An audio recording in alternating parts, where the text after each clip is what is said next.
প্রথম ওভারে ৩টি, পরে আরও ৩টি, সব মিলিয়ে ৬ উইকেট নিয়ে ক্যারিবীয়দের দুঃস্বপ্নে ভাসালেন pink ball magician Mitchell Starc. মাত্র ২৭ রানে অল আউট হল ওয়েস্ট ইন্ডিজ। অজিরা পেল ১৭৬ রানের বড় জয়। জ্যামাইকার সাবিনা পার্কে নিজের ১০০তম টেস্ট খেলতে নেমেছিলেন স্টার্ক, আর সেখানেই মাত্র ১৫ বলে ৫ উইকেট তুলে নিয়ে গড়েছেন টেস্ট ক্রিকেটের ইতিহাসে সবচেয়ে দ্রুত ৫ উইকেট শিকারের রেকর্ড। সেই সঙ্গে পৌঁছেছেন টেস্ট ক্রিকেটে ৪০০ উইকেটের মাইলফলকেও।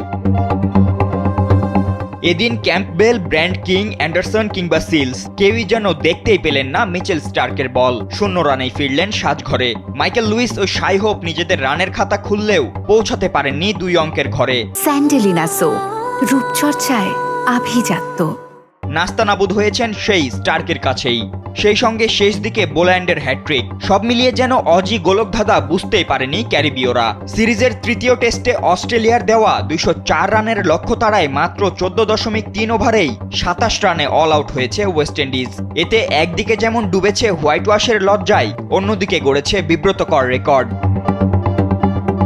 যদিও মাত্র ১ রানের জন্য টেস্টের সর্বনিম্ন রানে অল আউটের লজ্জা থেকে কিছুটা রক্ষা পেয়েছে ক্যারিবীয়রা, কারণ টেস্টে সর্বনিম্ন ২৬ রানে অল আউট হওয়ার রেকর্ড হয়েছিল ৭০ বছর আগে। ১৯৫৫ সালে অকল্যান্ড টেস্টে নিজেদের মাটিতে নিউজিল্যান্ড সেই লজ্জায় ডুবেছিল ইংল্যান্ডের বিপক্ষে।